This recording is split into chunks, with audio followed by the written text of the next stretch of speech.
All right. Welcome, folks. We'll just give people a few more minutes, a few more moments to join us. Wonderful to see so many people here.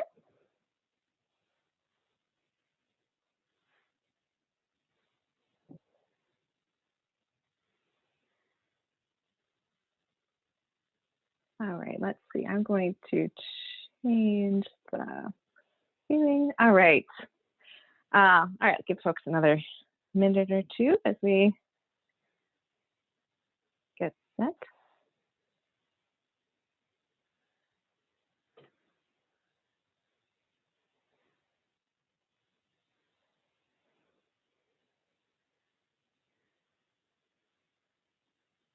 All right, let me stop sharing my screen and I will give us an introduction here. So folks, I'm so happy to have so many of you joining us. You'll keep hearing folks come in, so just welcome and we're glad to have you here. So what I want to just do is welcome you to the second annual Philosophy and Religion Spring Forum. This forum started last spring in 2020 as an annual campus event to highlight religious and philosophical perspectives toward contemporary social issues. So the events in this forum serve as interdisciplinary learning opportunities for folks across and beyond campus, across philosophy and religious studies. And it helps illustrate the power of these perspectives in thinking together about contemporary social issues. Many of you joined us for the philosophy speaker last month, and I'm more than happy to welcome you to our religion speaker, Dr. Peter Chaika. So Peter Chaika is an assistant teaching professor in the Department of American Studies at the University of Notre Dame. He completed a PhD in American History at Boston College in 2017, and his book, Follow Your Conscience, The Catholic Church and the Spirit of the 60s, is forthcoming from the University of Chicago Press. So I'm going to put a few things in the chat, but one of them is a way to get a discount on Dr. Chaika's book with a discount code. And then for undergraduate at the college, I've got to put a note here about the Wellness Passport pilot. So if you are an undergrad, we are conducting a Wellness Passport pilot, so please sign in there. So Dr. Chaika's talk today is called Follow Your Conscience, the Catholic Church, War, Sex, and the 60s. So Dr. Chaika will speak for about 45 minutes this afternoon, and then we will open it up for questions, comments, discussion. As you can see, this is a meeting, not a webinar, so feel free to drop your comments and questions in the chat as we go, but we will turn explicitly to them around 12:45, right thereabouts. So welcome again, and let me turn this over to Dr. Chaika, and I look forward to this exciting conversation. Good afternoon, everyone. Thank you for being here. Let me go ahead and start my PowerPoint. Great. Can we see this? Everything's a lot good? Okay. I want to begin by thanking Professor Kate Dugan and just a little trip down memory lane. The first time I ever presented research on this was on a panel with her in 2014 at Loyola Chicago. So here we are, full circle. I'd also like to thank the Springfield College and its Department of Humanities and Social Sciences. Finally, thank you to all of you for attending today. I just want to say hi to my mom and some friends out there in the crowd. Thank you for attending, it means a lot. Okay, I'm going to begin with an outline of this lecture, just to get us started, to give you a framework. First, I'm going to tell a story about 1957, and after that, I'll give a reflection, which will contain some of the book's arguments. I'll tell you another story about 1968, conscience and sex. There's a reflection, there's a conclusion, and I've opted today to give us a tour guide. This gentleman appearing on the screen is our tour guide through the thorny and paradoxical journey of conscience rights in the 20th century. This is Patrick O'Boyle. There's only two things you need to know about him to start. I'll tell you more about him as we move along. But he became Archbishop of Washington, D.C. in 1947. And he kind of embodies the thesis I want to pursue today. He's going to argue that Catholics can follow conscience against the rules of the state in matters of war. And then he's going to deny the rights of conscience in the church itself on the matter of contraception. It's this tension, this back and forth movement, this oscillation between sex and war in the 20th century US that gives conscience discourse its dynamism, its spark. And I want to explore this dynamic with his help today. Okay, so story one. Oscar Smith, Agent Smith of the Department of Justice, this is not him, but it's kind of how I picture him in my mind. If you've ever seen The Matrix, Agent Smith sat down at his typewriter in early 1957 to write O'Boyle a letter. Smith specialized in tracking down and bringing men to justice who invoked religion to avoid conscription into the army. That was his job. He was tasked with tracking down objectors who claimed religion as a reason for objecting. He would prosecute them, he would help sentence them to jail time, help to put a permanent mark on their record. He spent his time trying to undermine any argument a Catholic man might make to avoid service. After World War II and the Korean War, to give you some context here, the American government continued to draft men into the military of the Cold War, during the Cold War, to serve in what was called a garrison state. During those initial years of the Cold War, the government took many measures to ensure security at home and abroad. This was the context of anti-communism. The CIA was born in the 1950s. There was a new Air Force christened. There was a massive defense budget that came into existence, right? So we can try to imagine Smith's excitement when he read Pope Pius XII's Christmas address of 1956, if you can imagine someone getting excited about that document. But it was widely reproduced in Catholic media and magazines in early 1957. Popes are always giving talks. They're always giving homilies. They're always telling us something. And this one has the fancy name of the Christmas Allocution of 1957. And one of the lines of the address, just a single line, kind of rested like a gem in Smith's hands. And I'll read the line. I have it appearing here. This is what the Pope writes. A Catholic citizen cannot invoke his own conscience in order to refuse to fulfill those duties which the law imposes. So the Pope says a Catholic cannot invoke conscience to avoid the law, to avoid serving in the military. So the Pope appeared to say directly that Catholics cannot invoke conscience to avoid service in the military. And if you're a DOJ officer tasked with prosecuting COs, this is a good thing, right? You can imagine Smith taking out his typewriter, writing this down, thinking to himself, I've got you now. Not even your Pope says you can invoke conscience, right? O'Boyle, our tour guide today, who received this letter, was not a theologian. He spent much more of his time in the middle years of the 20th century building up the institutional structure of DC Catholicism. His nickname was Cinderblock O'Boyle because he laid so many cinder blocks building up schools, seminaries, charity organizations. He did this much more than he read weighty theological texts. So O'Boyle wrote two experts on the matter.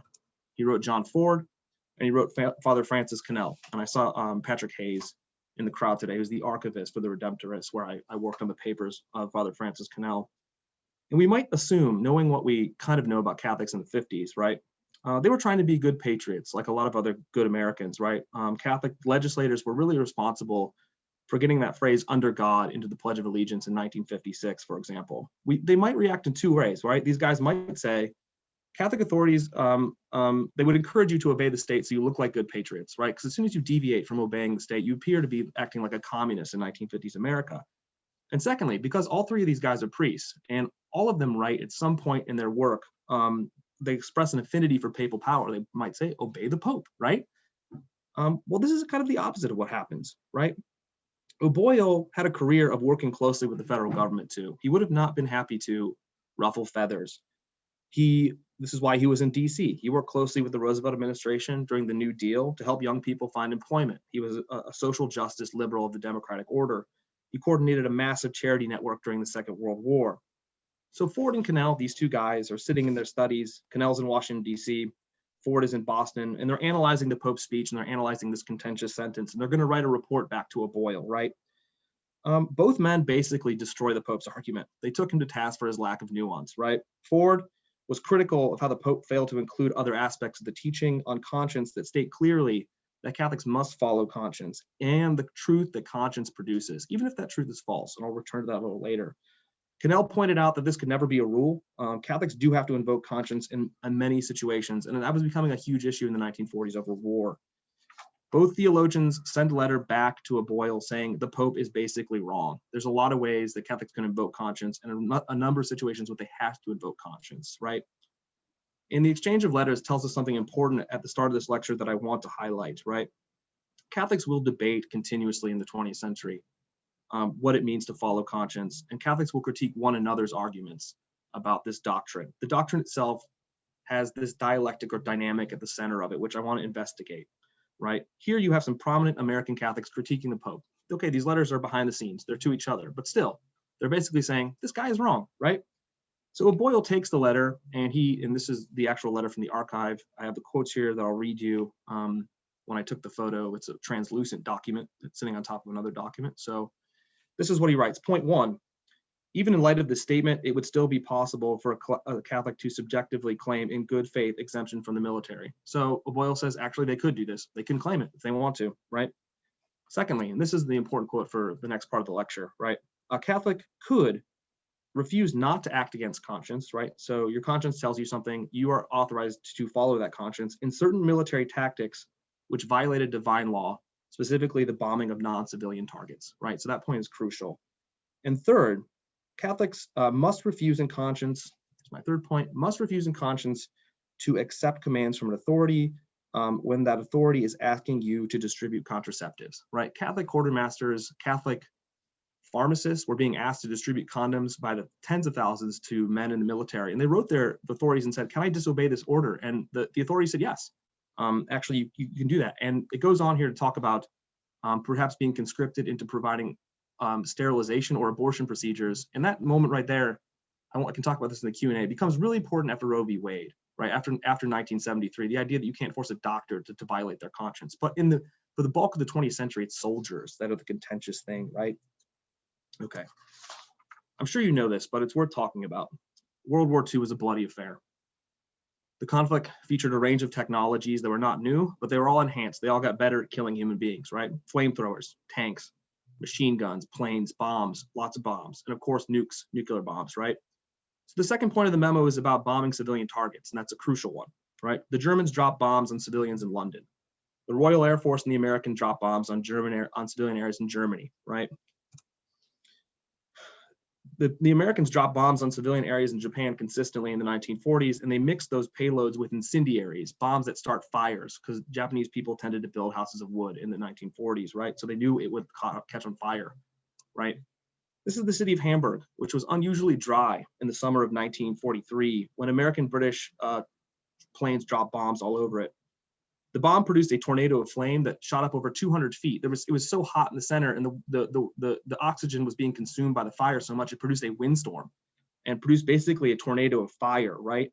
When the smoke cleared, 40,000 Germans had died. If you're a Catholic theologian in the 40s, this is a serious ethical question, right? I'll come back to this in a second. This question began to be asked by the Catholics. They said, can you ask individuals to become cogs in these machines of death, right? Catholic teaching is very clear. You cannot hand your conscience over to an authority figure and then perform the action the authority figure asks you to while remaining inculpable, right? While remaining not responsible for your actions. I'll come back to that in a second. The states that corralled this powerful technology and conscripted men into the military brought Catholics as early as the 1930s, but increasingly in the 40s, to begin to rethink this relationship between the individual and the state and state law.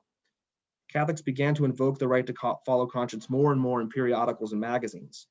A growing group of scholars, led by John Ford, the guy that O'Boyle wrote, began to tell Catholics to follow their conscience rather than state law if they knew that law was wrong, particularly the bombing of civilian innocents, right? And this is a violation of human dignity, a violation of human rights. And I think it's really, for me, pro-life politics were about war for most of the 20th century.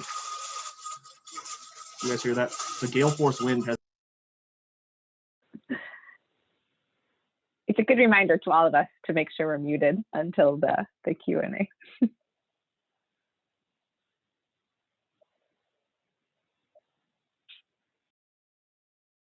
Sorry about that. Okay. This advice appeared all over Catholic periodicals in the 1940s. This is my favorite source that I found in my research. A 1941 pamphlet produced by Father Jano Lord, So You Won't Fight. This sort of clever question, available for a nickel if you see the top right corner, that you could pick up in the back of your parish. Do you guys hear that? Are you picking up mine? Everything? Okay, sorry. The wind is quite strong in South Bend today. Yeah, it's good, Pete, don't worry. Okay. It contains this line, which I think is really important.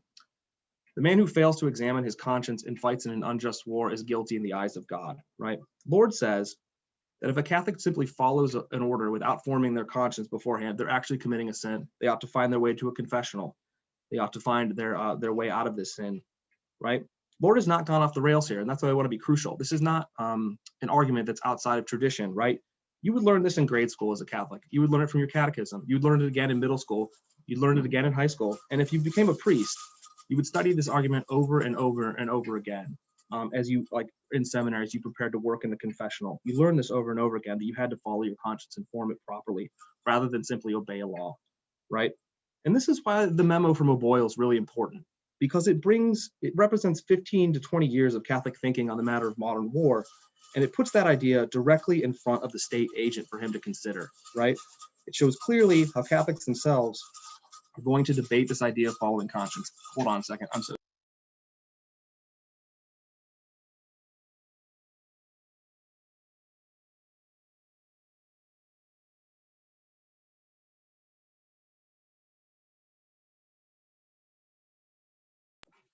All right, sorry about that, guys. Okay.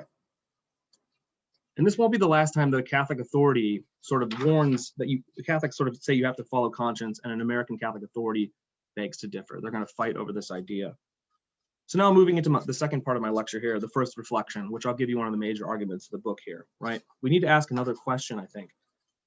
Where does this teaching come from, right? Where does this teaching on conscience come from? This language, this discourse, this doctrine, it's many things at once, right? Catholics increasingly apply the teaching on conscience to war starting in the 30s and 40s, but the teaching actually has roots that extend back to the 1250s, right? Back to the 13th century, back to sort of high medieval Catholic thought. So by about 1950, 1960, 1970, this idea is about 700 years old. Catholics have been talking about it for a long time. The main author of it was a guy named Thomas Aquinas, right? The primary intellectual architect of this, also a priest, a medieval scholar, a very smart guy. And this is where I'm going to kind of use a joke. In Boston, you might call him wicked smart. You might say, my boy is wicked smart. That's how you would think about Thomas Aquinas. When 20th century Catholics deployed conscience language, they were drawing on frameworks that Thomas Aquinas had given them. Aquinas argued, to put it simply, that Catholics must always follow conscience rather than a superior, right, in the church or in the state. And he was so committed to this argument that he argued in 1255 or so that the individual who fails to follow conscience might actually condemn themselves to hell. That's how far he takes this argument, right? And so Catholics have this theory that if you believe a truth in conscience, but you contravene that, you break that truth, not only do you hollow yourself out psychologically, and sort of die a spiritual death, you also prepare yourself for eternal damnation. If you know a truth, you have to act on it, right? A running joke also told about this that held some truth is that Thomas Aquinas would tell you to leave the church if your conscience said so. If your conscience says, I need to be a heretic, actually you have to act on your conscience, because then you would begin sinning against the church, which told you to follow your conscience in the first place, right? So I want to say here clearly, an argument that I make in the book, right? Conscience rights are a modern program, response to sex and war. They're also a medieval program. They draw upon a 13th century argument, right? And why does this matter, right? If there was a crowd, I would ask you, where do the theories of modern individualism come from, right? Modern American individualism. We often think of Anne Hutchinson, right? Protestant dissidents. We think of Roger Williams, another Protestant dissident. We think of romantics like Ralph Waldo Emerson. All these dudes are from the Northeast, right? And ladies. Henry David Thoreau, who goes to the woods and is like, I'm an individual, sweet, I'm not going to obey the state, right? It's a very Protestant argument. And this one's from Monica Mercado. Elizabeth Cady Statten, who has this like great essay on solitude that she writes in the 1880s. She mentions conscience, and then she goes on to say Catholics don't really possess this, right? They don't actually have this conscience, right? We also think of Betty Friedan, right? In the modern context, her essay, her book on the feminine mystique contains a lengthy section on autonomy, and she has some moments where she thinks Catholics can't exercise that. We think of Allen Ginsberg, who kind of floats in and out of my course in the 60s constantly about the counterculture, about individual expressivism, right? We see this as a product of the Enlightenment. We see it as a product of the American Revolution. And in fact, Catholicism is seen as a roadblock in American history to individualism, right? It's a long-running trend in Protestant thought and modern secular thought that Catholics actually don't have consciences, right? And this is one of my favorite quotes from the entire book, John Locke, right? Perhaps the most influential, is this bar appearing here? No, it's not appearing. Let me drop it down if it is. It's not, okay.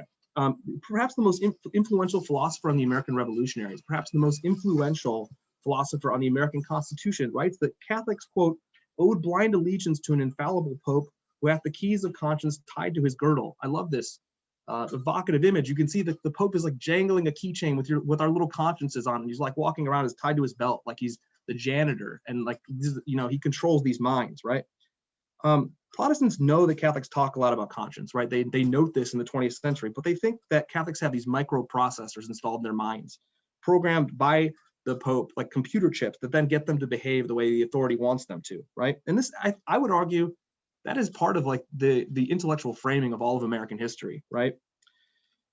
Anyways, this echoed into the words of a 20th century scientist who in a popular textbook explains that Catholics cannot be scientists because, quote, that depended upon a moral preference for the dictates of individual conscience rather than those of an organized authority, right? So Catholics have preferences for an organized authority, which jeopardize them as modern subjects.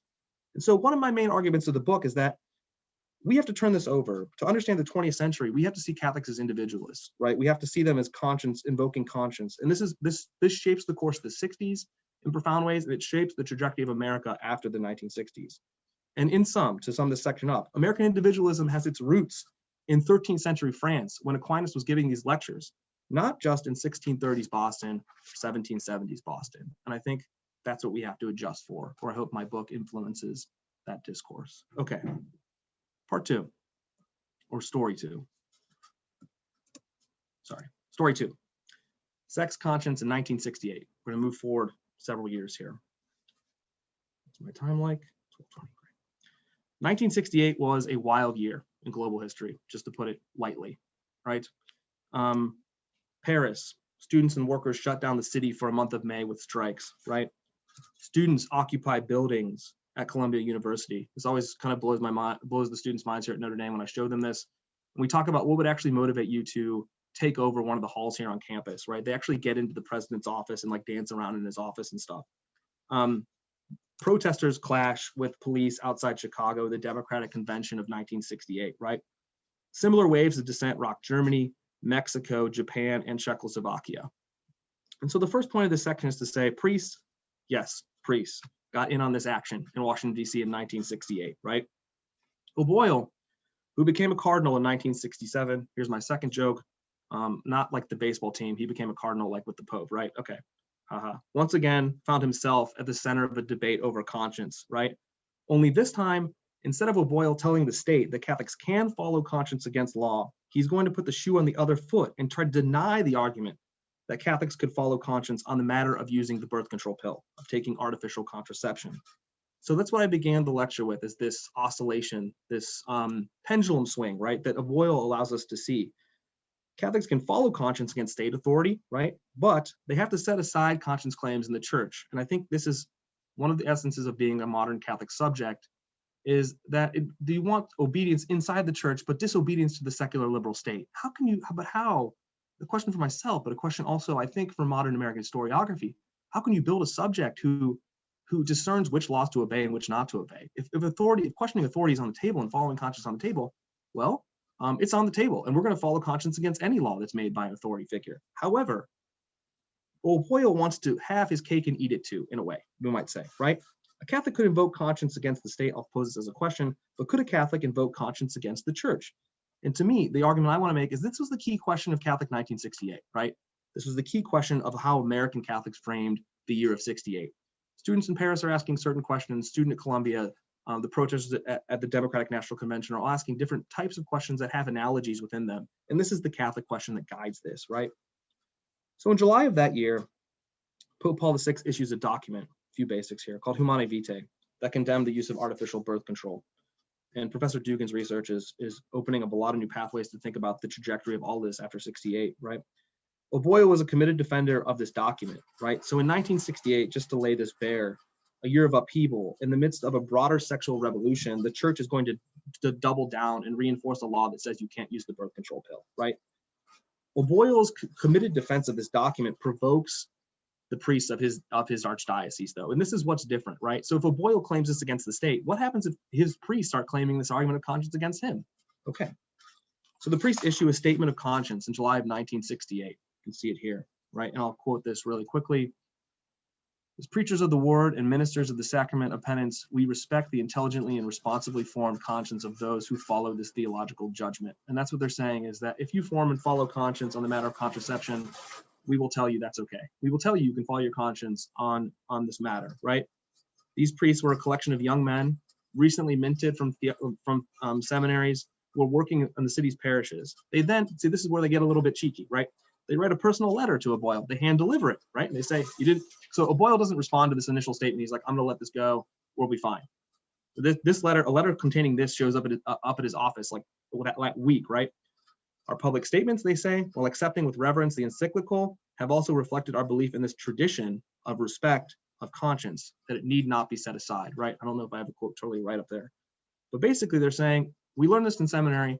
Aquinas tells us to follow conscience. We're not going to set it aside on a matter of sexuality, right? It's a tradition within the church. It's doctrine, right? Okay. Among the priests, and just to give you a little cross-section of who they were, you have Father John Corrigan of St. Gabriel's Parish, right? You have Shane McCarthy of Assumption Parish. You have Father John Fenlon, who's at St. Mary's Parish. And you have T. Joseph O'Donohue. I love that picture of him with his hand back there, of St. Francis de Sales Church. All of these are Washington, D.C. churches. They're basically assistant pastors. They're not number one in command of their little unit, but they're important because they're priests, right? Okay. These were fighting words, right? When you said, McCarthy himself, we'll center on him real quick, had only been active in parish for 3 years. He got out of the seminary in 65, but he signs the statement of conscience, and then he gives a series of sermons critiquing O'Boyle's arguments about conscience, where he says O'Boyle is wrong, right? This gets him in hot water. These were fighting words. This was a gauntlet thrown down. And this sort of sparks the debate between law and conscience that would rock American Catholicism in 68. O'Boyle is a seasoned administrator. He's seen everything. So at first he moves patiently and he says, why don't you come out to a lecture hall at the Catholic University of America where I'm going to try to persuade you to desist. So he brings the priests out and says, let's just set this aside. We're all friends here. You're my dudes. This is going to be fine, right? He warned them that if they persist, they're going to actually trip into a dangerous argument about radical individualism, which is also the trope of conservatives against this argument of conscience. You become radical individualists if you start to follow conscience. However, the doctrine tells you to follow conscience, right? This would create moral confusion. So he gives this lecture, and the priests basically refuse to back down, right? They send O'Boyle another letter, right? They send O'Boyle another letter after that lecture saying, we will tell lay people to follow conscience on the matter of sex, right? O'Boyle then gives a highly public sermon from the pulpit of St. Matthew's Cathedral. So imagine him up there on that pulpit, right? Things were escalating quickly. O'Boyle started to imagine himself as a type of Moses figure who was going to take it upon himself to deliver Catholic lay people from a potential bondage in moral individualism. So this is what he says about the priests. He says, my friends in Christ, he's speaking to the lay people, right? Can you understand that I am impelled to act because I cannot stand by and let you be misled by an idea of freedom of conscience that could bring down on you so horrible a curse? Right. He lectures on Deuteronomy. He's thinking about a biblical plague, right? Conscience. All these people are just following whatever they want to do. They're not actually obeying the church, right? Nearly 200 lay people get up, walk out. They wait outside. They come back in for communion, right? That says something about them. But also dozens of people stand up and give him a standing ovation, right? So this is fracturing the laity, right? In 1968. But imagine O'Boyle's Irish face going completely red when 5 days later, just 5 days later, he receives a letter that reads this, right? It is a time-honored principle, the priests say, of Catholic tradition and practice that the conscience is the proximate norm of morality, right? Basically, they're saying conscience is one's closest authority, so that's what lay people have to follow, and we're going to tell them to do that. So 5 days after they're called a biblical curse, they send him another letter, right? O'Boyle couldn't take it anymore. He just couldn't do it anymore. He did, and he started suspending the priests, right? He was sad to do this because he genuinely cared about them, right? But he started suspending them from his positions. He started to strip them of their right to teach, their right to preach, and their right to hear confessions. He actually drives down to O'Donohue's parish and suspends him on the spot right to his face. He did that because a layperson tipped him off that O'Donohue was giving sermons critiquing his position, right? So I say he drove down there, but I think he'd probably have a valet, right? He would probably have a driver, right? He's a really important guy. So he gets driven down there and looks at O'Donohue in the face and says, you're fired, right? At least you're suspended, right? He blocked one priest from teaching at the Catholic University of America, says you can't teach anymore. He fired one priest from his position as a lay women's retreat league leader, right? He stripped one layperson who was involved of his ability to be a lector, right? And he evicted 5 of them from parish property. They had to find new places to live, right? 39 priests, when the smoke cleared, had their careers put on hold, right? And this is what Catholic 1968 comes to, right? Father Shane Mccarthy, who I mentioned earlier, who gave a bunch of sermons on conscience, was allowed to remain on his parish grounds, but he could not preach, he could not teach, he could not hear confessions, right? O'Boyle evicted Fenlon, the aforementioned Fenlon. He evicted Corrigan, right? He said, you can't live on archdiocesan property. But it's kind of, to give O'Boyle a little credit, he's a smart guy. And he basically says, you'll still receive your stipend, right? And you are still on the health insurance. However, you can't do all of these things. We're going to work this out, but I've just now put your careers on hold, right? But O'Boyle also wanted to win the struggle of ideas, right? He wanted to clear the field and win it all, right? So he puts this pamphlet in parishes across the archdiocese, right? It's produced by the Knights of Columbus, right? And he wanted priests to understand that conscience has limits even within the tradition. And I want to give O'Boyle a little credit here and say, this is the other aspect of the tradition that's also orthodoxy. So I'm going to read this quote and spend a second breaking it down, right? A Catholic forms his conscience in light of what the church teaches, in the sense that he forms it in accordance with what the church teaches. Now, what does this mean? O'Boyle here is not inventing an argument about conscience, right? He is simply giving the other side of the teaching. So this is the thing about the doctrine. It put O'Boyle on one side and the priest on the other. And actually, from my perspective, as a historian of ideas, they're both right. They're actually both right. And that's what's so vexing about this problem, right? Catholic teaching holds that Catholics are duty-bound to study laws and absorb them into conscience through a process of formation, right? There's a law floating outside of you. You take your internal self, you latch your internal self to the law, and then you obey the law. The law itself has to be clear and just and good and reasonable, right? It must meet all of these criteria. So O'Boyle thinks the law for Humanae Vitae is clear, reasonable, and just. He doesn't think the law for conscription is clear, reasonable, and just. So now Catholics are kind of sifting through which laws they want to obey, which ones they want to break, right? And here's what I want to make a point too. A Catholic must study the law and to tune conscience and follow it. That's what O'Boyle believes. So he teaches the law. He's the chief preacher in his archdiocese. The teaching on conscience, and this is a key point for my entire book, right? The teaching on conscience can emancipate people from following the law, but it can also bring people to obey the law, right? And the confessional is designed to help you obey the law, to tune your conscience properly. But the political discourse in the Cold War and World War II, and increasingly in the Vietnam War, is designed to emancipate you from obedience to the state, right? This tension in the doctrine itself is what becomes so contentious and explosive in debates about obedience in the 1960s. And that's kind of why the idea rises. It's a terrain on which you can fight for the idea. Before the 1960s, this act of power might have ended the debate, but these priests were making their stand in a certain context, right? And let's talk about that context. That year, feminists broke into the Miss America pageant and unfurled a banner in the auditorium reading "Women's Liberation." Right? They held a mock cattle auction outside. This is Atlantic City, 1968 Miss America pageant. They burned feminine products in a Freedom trash can. Right? African-American sanitation workers in Memphis, where King was on the scene, and he was ultimately assassinated in Memphis in '68, demanded better working conditions. I absolutely love this photo. I just think it's so powerful. The electricity of the civil rights movement lingered in Washington, D.C., right? These priests are in Washington, D.C. and Selma, D.C. and Birmingham. There's this energy. Anti-war rallies had showed up. Various other rallies had come to the Capitol for civil rights, the March on Washington. The priests really get into this. They vibe on this spirit, right? And they make following conscience their rally cry of 1968. So the priests then organized their own social movement, a 60s-style civil rights-like movement to secure these rights to follow conscience. They took to the streets to preach. They created a headquarters called the Center for Christian Renewal, and the priests launched a letter-writing campaign, right? And they got a bunch of like really prominent lay people and prominent other groups of priests to give them money for this campaign. This is one of my favorite moments of the entire book. Priests began giving street lectures on conscience, right? The evicted Joseph O'Donoghue, right? He can't go back to his parish, gave a speech on conscience, right, to 800 Catholics assembled at Sherman Circle Northwest. He gave the lecture into several microphones. The press was there. And I love this. If you can see here in the photo, there's a guy in the front with a guitar slung over his shoulder, right? He tells the crowd, quote, "Catholics are men and women of faith who in conscience listen to the word and in conscience decide," end quote. And you can imagine this being greeted with applause and a flicker of cameras and a flicker of lights and just booming through the sound system, right? Corrigan was also a rebel like this. He gave a lecture on conscience in a Protestant church. He made the argument that was also traditional, that when the law loses its authority, quote, "one's proximate norm of morality must be one's well-formed conscience," right? So this is rebuttal to O'Boyle. O'Boyle says, the law is clear, obey, please form your conscience. Corrigan says, the law is not clear, so follow your conscience. However, the theology itself contains both as a possibility. The district press showed up to all of these events, right? Showed up. The priests were loving it. They were immediate phenomena, right? This all culminated November 10th, 1968 at the Unity Day rally. Nearly 3,000 Catholics packed the auditorium of the Mayflower Hotel to celebrate what they called the principle of freedom of conscience in the church, right? The principle of freedom of conscience in the church. And those last three words are really important because you can have them in the state, but they want to celebrate in the church, right? Lay Catholic families showed up after Mass, boys and girls, children in tow. Senator Eugene McCarthy, a failed presidential candidate, a former professor of Catholic thought and Minnesota senator, showed up to lead the crowd in singing The Impossible Dream, a ballad about defeating your enemies no matter the cost.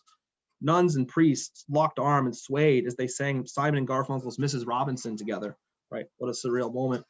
Jane Briggs Hart on the right here, the first woman ever to be credentialed to fly a helicopter in the state of Michigan, a woman who also was one of the 13 women who passed the requirements for NASA to become an astronaut. Her husband is Philip Hart, the Democratic senator. Her dad owns the Detroit Tigers. She's extremely talented, extremely important. She gives a speech in which she says, bishops all over the world have told lay people to follow conscience. The only ones who are breaking from that, the only person is O'Boyle, right? And it was true. The German bishops, the Austrian bishops, the Canadian bishops, the French bishops said following conscience is an option. But the American bishops, some of them, particularly in this archdiocese, doubled down on that, right? The suspended priests are kind of in the crowd of the event. They're giving hugs, they're shaking hands, they're schmoozing, right? And the rally was really a strategic beginning. 2 days later, Father Corrigan leads a march of 100 priests in the Mayflower Hotel to stage a pray-in, right? They're praying. The priests appropriated the tactics of the civil rights movement, but they're not looking to secure rights from the nation state, right? They're not looking for the Civil Rights Act or a Voting Rights Act. What they're looking for is a recognition of the right to follow conscience on the matter of sexuality for lay people, right? And the priests imagine themselves as activists so lay people can follow this on their own sexual lives, right?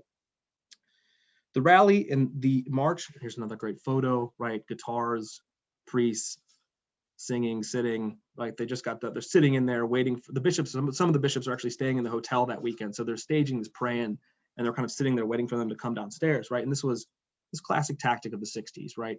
There were pray-ins, there were kneel-ins, there were read-ins, there were wade-ins at beaches, right? So the priests themselves appropriate the 60s mentality, but they're fighting for this medieval idea, right? And I think that's so fascinating. I hope you find it fascinating too.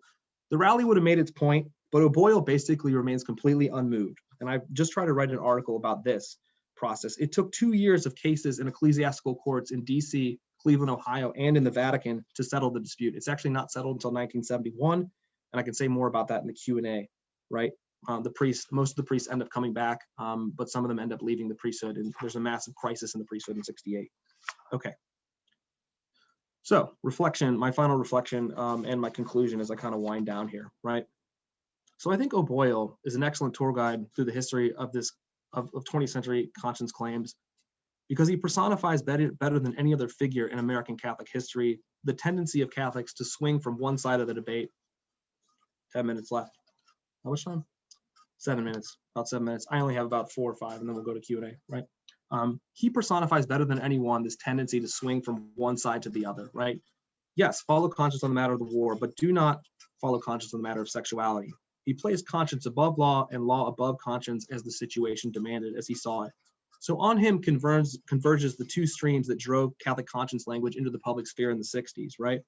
The campaign to protect conscience from the state, a drive that would boom in the Vietnam War that would absolutely explode, right? And almost reflexively a rearguard action on his part to claim assertions of conscience rights, to move against the claims of assertions of conscience rights in the church in the matter of sex, right? So some Catholics are fighting for conscience rights against the state and for sex. He's fighting for the state, but against sex, right? Conscience has this legacy as a double agent, right? Sometimes it helps authority figures to shore up their power over people, right? At other times, it liberates people from authority, right? And Catholics are debating this constantly.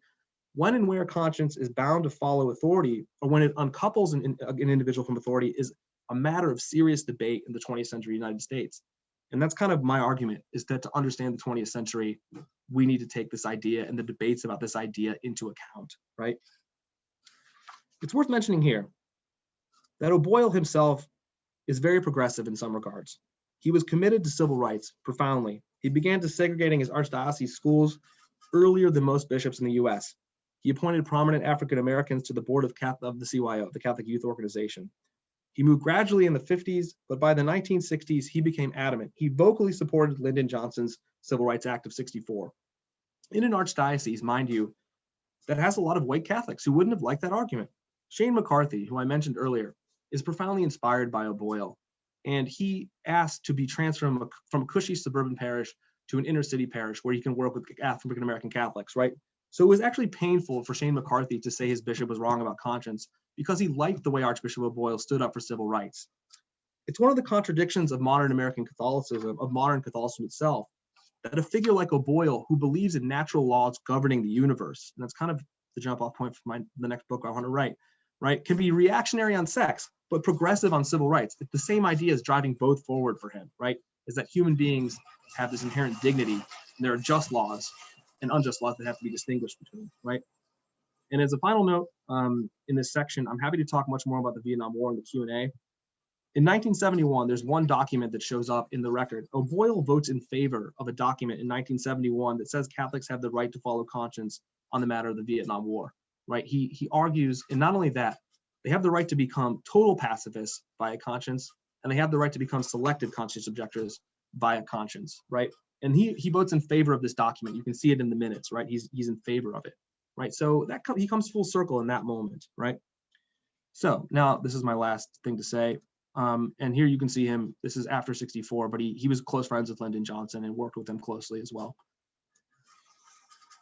I appreciate very much the poster for this lecture, which resembles the book cover for my book, right? And if there was a crowd here, I'd ask you, like, what do you see? What was the thread here in this? And you would say priests, and I would say that's exactly right.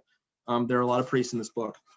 After I wrote the book, I had it reviewed. I sat back and thought about it. I realized that I had written a book about priests. I did not intend to set out to do this. But I want to raise a question here. What does it mean for the longer history of American freedom, if you go back to this moment we talked about earlier, that priests were such fierce defenders of conscience rights in the 60s? What does that mean for modern American history, for questions of religion? Priests stood up to bishops to uphold lay people's rights to follow conscience on the matter of sex. They also organized and lobbied to protect the subjectivities of soldiers and medical professionals from the state, right? Yet the main architects of American liberalism, the main architects of American freedom, and I'm going to name 4 white guys named John here, John Locke, John Adams, John Dewey, John Rawls, right? All of them look at priests as figures of authority. So for the first 3 centuries of American history, right, it's not true, but it's an idea. Priests look like an antithesis to democratic culture, right? Priests look like they seem to expect obedience. They look like they prefer the Pope over citizenship, and they look like they prefer dogma to what liberals would call open inquiry, right? However, my book flips this entire narrative on its head and says, what if priests are actually the individualists fighting for subjective rights against the state? Standing at standing at a crossroads of sex and war, standing at a nexus of bombs and birth control pills, Catholic clergymen became the nation's prime defenders of subjectivity in the 60s and 70s, right? The problems of the 20th century, war and sex, awoke priests to the task of defending the right to follow conscience. And I think that's what we have to consider in modern American history going forward. Thank you very much. I'm ready for the Q&A. Any questions you might have, please let me know. I'm going to stop share here. Pete, thank you very much. Let's give sort of our Zoom round of applause in whatever form you deem appropriate. So I'm happy to sort of, there's quite a few folks here. So if you prefer to type your question into the chat box, you're welcome to do that. If you want to use the raise your hand function and speak, I'm afraid I can't see you all if you just raise your hand in visual. So use the function on Zoom. And I look forward to hearing what folks are thinking about. I don't know if you've seen this question, but Patrick Hayes asked a question about Lord's quote. So I think that seems like a good place to start us off. Pat asks about, what about invincible ignorance? What if the conscience we ought to exercise can't be exercised? I don't know if Pat's thinking about this, but it makes me think about issues of racism and structural injustices. How does one split the difference or use it so that God won't find guilt in our actions? So he's asking, can you speak to equiprobabilism? Sorry, Pat. Yeah, that's great. Those terms are above my pay grade in my head, but I have things to say about this, right? So like, if you enrolled in the seminary before Vatican II, but even afterwards, there's like 8 different types of conscience, right? There's true and false. There's an erroneous conscience, and there's degrees of error. Can be a seared conscience, a cauterized conscience, a certain conscience, and a reflexive conscience. So like there's like science of what these consciences are. And so the erroneous conscience, Catholics protect this. John Ford is particularly, so an erroneous conscience is when, and this is technical language, right? It's a conscience that itself is objectively wrong, but you are subjectively certain you are correct, right? Does that make sense? So like you think you're right, but you're actually wrong. But Catholic teaching defends this generously, right? Even the erroneous conscience has rights, right? According to Cannell, according to Ford, and according to your basic run of textbooks, right? And so you can kind of throw your hands up and say, this guy is actually wrong. He has an erroneous conscience. However, the conscience itself, even if it's erroneous, still projects a reality into the world that the Catholic has to act on. That's how intense they are about this idea, right? That's how intense it gets at certain moments. And the invincible ignorance is like, when you can't actually get to someone through moral formation and they still think they're right, you have this like invincible, erroneous conscience, right? And that's an interesting moment for Catholic teaching. There's a lot more to say there, but the memo from Lord does not explicitly mention that, right? It mentions more along the ideas like, if the war is unjust, you actually have to follow your conscience, right? Because the opposite sin is simply punting on your moral responsibility and giving it to someone else, right? You can't do that either, right? So I hope that makes sense. And there's a lot more to say about equal probabilism, and there's some other systems that are products of this like pre-Vatican II conscience discourse. But it all kind of feeds into this idea that you have to follow it, right? Yeah. Thanks for that. I'm seeing a question from Priska. Priska, if you'd like to unmute and say your question, or I'm happy to read it. Priska is asking about, very interested in this question about how priests advocated for freedom of conscience in the realm of individual decisions regarding sex within the church. She's wondering if you know if any of these priests supported other dissident priests, like the Berrigans, their anti-war activism, was a Boyle commenting on the Catonsville 9. So this gets it sort of into the questions about Vietnam War and how O'Boyle was managing this. Yeah, because that's also happening in 1968. Great, thanks, Priska. This is an important question. I don't know if I know directly how Boyle responds to the Berrigans. I'm sure he did at some point, but very much like this guy, Charles Curran at the 1960s at CUA, is a prominent theologian who's like putting a lot of these arguments forth. A lot of these guys took class with him. They would have found their ways into classes with him or his message. And O'Boyle is involved in the group that actually reinstates this provocative professor's tenure in the 1960s, right? He's actually the guy who gives a thumbs up to a crowd in the 1960s at Catholic University of America who are calling for Charles Curran to be reinstated. So these priests are specifically geared towards this birth control question for 1968. I really hone in on that and try to like build the movement up from like the street level.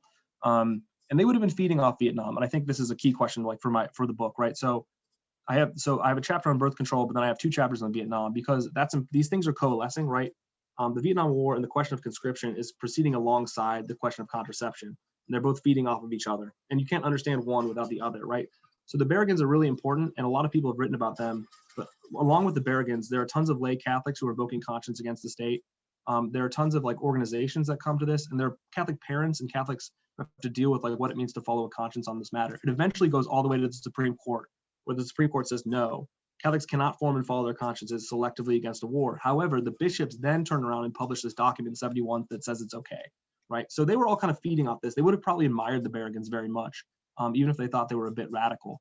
But I think really your question is important because we have to set the debate about war next to the debate about sexuality, right? And that's kind of what I'm trying to say. They have to be seen together because that's how Catholics would have perceived them and understood them and walked through that. Can I ask a follow-up? Of course, please. Absolutely. I was just wondering, because I really it's exciting that your book is kind of building on and taking a new direction. Like John T. McGravy in Catholicism and American Freedom, right, talks about the issue of individual, like Catholic, American individuality versus Catholic, the Catholic ethic and sort of issues of consciousness and conscience. And it seems like you're sort of taking that argument, but branching it in a new direction, looking at more how it affects priests at a local level and the laity. Yeah, thanks so much. I appreciate you mentioning that. Everybody has a book they read that changes them. John T. McGreevy is Catholicism, American Freedom. He's my friend now at Notre Dame, which is kind of weird because like I read his book in 2008 as an undergrad. It just struck me so much. I love that book so much. And actually, my entire book comes out of one page of that book because he mentions that Catholics were talking about conscience a lot on like page 170 or something. And my book like prescinds out of that basically and follows that lead that he saw that in the sources, but then I kind of dug more deeply into that as well. And his book helps to set an intellectual framework for this. What I do is basically say there's an entire terrain about conscience upon which these battles are fought. Within Protestant thought, conscience is really important. Within secular thought, it's really important. All of that kind of obfuscates the importance of Thomas Aquinas, like as a theorist of conscience in America, right? Which is because we would turn to Protestant dissidents, we would think about secular thinkers, but if we actually take Aquinas like seriously here, we have another strand of individualism, which I think is really important in the 60s and 70s, and it does spread to the lay people. You can see it in their letters. You can see it in the draft paperwork of like a 20-year-old guy who's getting a BA at Fordham, who's had a bunch of theological training, basically saying Aquinas says we can follow our conscience. Now the draft board, you can deal with this, right? Thank you so much. I have never thought of Aquinas as a rugged individualist. Thanks for the reframing. All right, so Monica Mercado has an excellent question here about the fact that you ended up writing a book about priests sort of by accident. So she's wondering, how has that realization shaped how you think about political history, church history, probably American religious history, and how do we get political historians to care about priests, priests, Catholicism, religion? What is your larger thinking about your realization about priests? Yeah, I mean, I'll be completely honest here, and I think everybody has this moment, perhaps, is that the reviewers, one of the anonymous reviewers was like, this is a book about priests, and you just need to say it. And I was like, I looked back over all the evidence like come through, and I was like, that's absolutely right. I think like 85% of the protagonists here are priests, men, celibate, nominally, thinkers trained in seminaries. I think what's really significant is that there's just tons of these guys everywhere. They're all over the place. So they're really important for political history in that regard, because there are tens of thousands of them doing interesting work. They're interesting political subjects. Of course, like historians have captured like James Grappi, the Berrigan brothers, Gutierrez, like the rise of liberation theology. So we know that they have this emancipatory political tendency, and they're important protagonists in American history. But I think that the frames of liberal freedom in America, its discourse of freedom, right, does not allow for us to like see them for who they really are, who they think they are, right? These guys mastered this system of conscience, right? I do a whole chapter on how they use psychology to try to understand it. They care passionately about how to treat a conscience in the confessional, right? So they're deeply sensitive to individualism and forming it and tuning it properly. And I think we have to try to hear them for who they really are, because that's what will change our understanding of American history, I think. So I tried to listen to these guys as much as I could, especially once I realized what I was writing about, which I think is a realization that everyone has at some point in a book, right? So I think really listening to them is like having an emancipatory interest changes the trajectory of modern freedom. And that's kind of what I'm trying to say. I don't know how we get people to take it totally seriously. I think the last thing I want to say is that the sex abuse crisis is part of clerical history too, and that has to be researched very seriously. So there's more than one side of this coin. There's several sides. There's the power dynamic within an institution, but there are guys who are interested in a type of American and Catholic freedom, and they use Catholic sources to infuse freedom, right? They shape its discourse, its content, and its ideas. I just think, to basically answer the question, there's so many seminaries, there are so many priests, especially before Vatican II. They have a huge influence, and they're not who liberalism says they are. I think that's what's crucial, to break them out of that frame. Yeah, that's great, Pete. Thank you very much for that. You're also making me thinking about how I have traditionally thought of American freedom norms informing priests, but you're suggesting that the reverse is also that the work that priests were doing was shaping American freedom and American norms about human action. Ms. Brady, I see you. I'm going to ask one question from Susan and then turn over to you. Susan is asking if there's a connection between this notion of conscience and the sanctioning of U.S. nuns in the recent past. Yeah, that's a good question. I think the answer is definitely yes. Nuns also invoke this argument quite a bit, especially, of course, in the 20th century and the early 21st century. And I think that's really significant. And nuns are also involved in the formation of conscience and political dissent, particularly and they write about it a lot. And I think part of this narrative is that I'm really concentrated in the late 60s when men were still the public dominant figures, especially in discourse of theology, right? A lot of these seminary professors were men. So I think that that's part of like this study is its masculinity, but that the argument is very much there too in major debates right now about sexuality, which nuns are involved in, and also about what the Vatican can say to women, congregations of women religious, right? They also invoke this argument about following conscience and formation of conscience. Yeah, one of its main proponents is Jim Martin, right? Jim Martin's always on Facebook and tweeting about conscience, and I'm like, thanks, man. Keep pumping that. Keep amplifying my words here. He actually retweeted me at one point to like 400,000 people, which was like probably my most important accomplishment yet in life. So yeah, but I think there's more to nuns with this argument as well than what I get to. But it's definitely involved in any debate about authority in the church. This argument can get invoked and can become like part of the debate. Yeah. I'll turn it over to S. Brady. Welcome. Hi. Thanks, Peter. That was fascinating. Thanks so much. Just a quick question. I'm an interloper here, as you know, I'm a political historian. Is there an attempt specifically to link the two issues? Because you've got this discourse on sexuality and a discourse on war. Is there an attempt to say, well, these are both for on the part of especially the higher level clergy, the bishops and so forth, that both of these, and I'd say more conservative on the sexuality issue, are both about innocent life? Is there an attempt to do that? That's a great question. It's a debate. I mean, so one anecdote that comes to mind is 1968, the bishops are getting together to put a document together. They're all meeting in Washington, D.C. It's part of like the pray-in, part of the sit-in.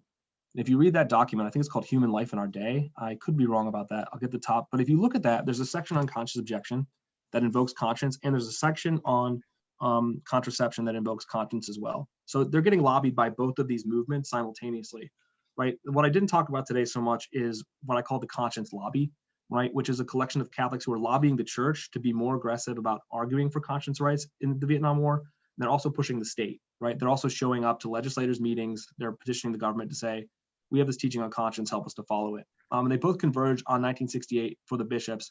And the bishops kind of are kind of giving arguments on both sides. That's really important. But for me, it's right. Everything you're saying here boils down to a type of politics of life, right? And here, the conscience mechanism is, are you going to make human beings part of structures that destroy life, right? First, that question is war, right? It's conscription into these military death machines who are killing innocent civilians, and that's wrong. And then after 1973, it becomes a question about abortion. And if you legalize abortion at hospitals, and nurses and doctors then asked to participate in abortion, that's also destruction of human life.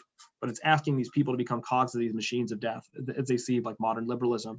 And what I end up arguing in like chapter 7, right, is that the pro-life, the left wing of the Catholic Church that fights for conscience rights and conscription lays the groundwork for to be taken by the conservative right and then applied to abortion, right? So the conservative right takes the argument that the left originates and applies it to abortion. And actually, the more I read about the late 20th century, the right wing, and Andrew Hartman writes about this in the Culture Wars book he has, the right wing appropriates all sorts of left wing ideas to try to push their political gains. And this is just one part of that. But without the anti-war movement, there would have been no conceptual ground for the pro-life movement to walk in, but it ends up taking this idea right from them. War itself also declines as an issue in 1973 when the draft collapses, right? So when the draft collapses, that changes this entire discourse, right? Because they never really won their victory, but Catholics were dissenting enough to cause the state problems, right? We talk about the Berrigan brothers, but I think it's much larger, right? I think you're going to say this in the book you're writing about Catholics in Vietnam. Professor Brady's working on that now. So I think I think there's a lot more to learn too. So Okay, I hope that answers your question. It does, and I was going to ask about 73 in the draft, so you preempted my follow-up. Thank you so much. Excellent. All right, Pete, I have one last question here, and then we can linger around for a few minutes if folks have individual questions, but then we'll sign off after I ask you. Patrick Hayes is pointing out that you mentioned how many priests were students of Dr. Charles Curran, the famous objector of Humanities. So these students were also probably in classes with John Tracy Ellis and read John Courtney Murray. They also had Father Connell at CUA. Do you suppose that their moral consciousness came up with a broader historical consciousness as well? Yeah, that's a great question. I think they were all part of this like atmosphere at CUA that you're referring to, where Murray was being read, Cannell was in class, Charles Curran, historicity. They would have been floating around that atmosphere. And what's interesting about the story actually is that Oboyle pays for their master's degrees. And at a public like a press conference, he's like, I regret giving you an education because now you're using it against me, right? He says this, like, I should not have paid for your master's degrees. So they're definitely part of that. What strikes me about it too, though, is how maybe not how frozen it is, but it's boilerplate. It's a doctrine that can be boilerplated, copied and pasted. They interpret it, they move it around. They bring in ideas like Kate studying responsible parenthood at times. They bring in responsible, but they are still saying that this idea has this like emancipatory medieval tendency. And I think that is historical, but I think it's also interesting the way they oscillate between a medieval and a modern imagination. And I still think that's part of it. I hope, and so there's a dynamism there, but there's also like this, there's just this thing that they can refer to, right? And I try to be critical of that, but I also try to say it's a dynamic living doctrine. So I hope that makes sense. But it was, want to put one last thing on this before we all go. I think they understood that they were living in a moment where they thought they had to stand up against authority, right? They understood they were living in a moment where they thought authority had gone wrong, and that was part of this historical imagination. And they were very much like, and I see them as like 60s rebels. Like they have to be seen along a continuum with like other anti-war protesters, feminists, African-American activists in civil rights, and the list goes on. And like they have similar tendencies to like the New Left being inspired by like Marcuse, right? They're just a Catholic spin on this, but their interjection is to say these are medieval and modern rights that we're taking from the church and from the state. So that's kind of, and I think to see the 60s, we have to see Catholics that way, right? So I hope that answers your question. Very good. Thank you so much. Thank you, Pete. We'll give you one last round of applause and send folks off on their day. And if, Thanks Pete, so I much, don't know everybody. if you have an extra few minutes to hang Monday. out and answer questions, but have a good day, all. Thank you so much. Thanks for coming. Appreciate it. Okay. Just want to say thanks again, Pete. That was terrific. Hey, it's great to meet you in person. In person, sort of. Yeah. Thanks for all well, the work you've been so not far. over email, not over email. So. Yeah. Is that funny? You know people, but you don't know people. Yeah, Stephen, Professor Brady's at George Washington, right? He's working on a history of Catholics in the Vietnam War.